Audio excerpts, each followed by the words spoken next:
Birhen sa Fatima. No? Kinsa nagpakita sa tulo ka mga bata no, nga si Lucia, Francisco o si Jacinta. No?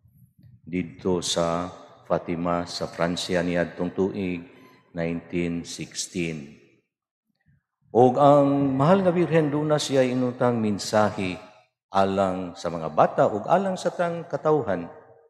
Una sa tanan, nga mag-ampo o magpenitensya.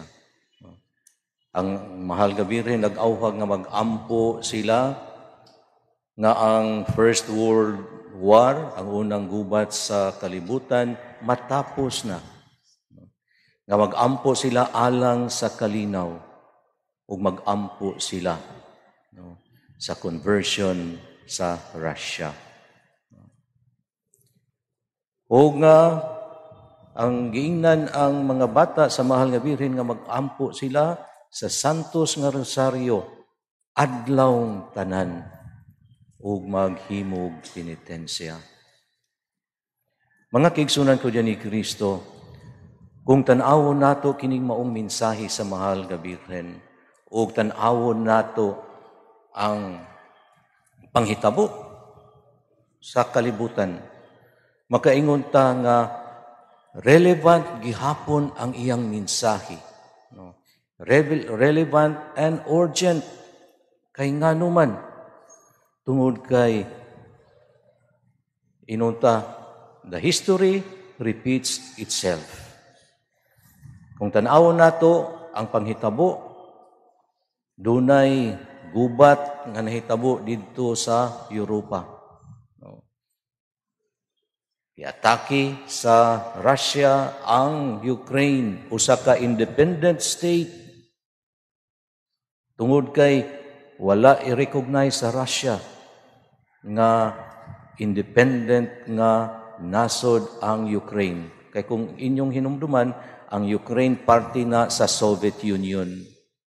Apan sa pagkaguba sa Soviet Union, ni-declare og independence ang Ukraine ug ang ubang mga nasod nga sakop sa Union, sa Soviet Union niadtong 1991. Apan tungod kay ang Russia buot nga inutang bawion ang Ukraine o gusto nilang sakupon ang Ukraine, mo na bisag without provocation ilang giatake. Kung nagtanaw lang mo sa nagsunod lang mo sa panghitabo sa Ukraine, luoy kaayo ang Ukraine. Ang ilang syudad, daghan silang mga syudad, guba gyud tungod sa pagpamumba sa Russia. Luoy kayo, daghan kayo mga inosente ang nangamatay, mga kabataan, mga tiguwang, nga dili na gustong mo evacuate. Naa ang kagubot didto sa Europa. Usab dunay tension karon sa China o sa Taiwan kay mao gihapon ang inuntang rason buot nilang bawion ang Taiwan. O kung namati mo, naminaw mo pag-ayo sa mga komentaryo sa mga eksperto, kung kining maong mga gubot sa Russia o ang tension sa Taiwan o sa China, dili mapugnan. Posible nga dunay World War III.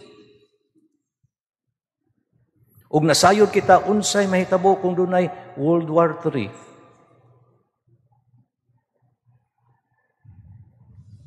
Ang nuclear war. O kung doon na nuclear war, tingali mauna na ang giingon nato katapusan sa kalibutan. No? Mauna nga giingon nako nga relevant gihapon ang mensahe sa mahal nga Birhen. Karon relevant ug urgent. Muna kinahanglan kita mag-ampo nga mahunong na kining mahong kagubot, mga gubat. Mag-ampo kita alang sa kalinaw, o mag-ampo kita alang sa conversion sa Russia, o i-appeal na to ang China. Kaya kung dili lagi, posible, dakong posibilidad nga matapos ang kalibutan. In a sense nga, kung maka-imagine mo kung unsay nahitabo sa Hiroshima ug Nagasaki kadung gibombahan sa mga Amerikano ang maong mga syudad, unsa ang kadako sa inuntang destruction, i-multiply na og thousands. Wa nay mabilin, no? Tingali mingon kalayo sa Pilipinas. Tingali dili ta maigo sa bomba, sa nuclear bomb. Pero ang radiation, siguradong moabot dinhi nato. Urgent and relevant ang mensahe sa mahal nga Birhen. Mauna nga kitang tanan, labi na mga devotees sa Birhen sa Fatima, ang pag-ampo sa Santos nga Rosaryo, adlawng tanan, paghimog penitensya. Naunta, mahunong na kining maong mga kagubot. No? Nga ang Russia o China, no? Ma-convert na unta. No? Magbago unta sila. Gikan silang ambisyon pag-dominate sa ubang mga nasod. O mag-ampo kita sa kalinaw.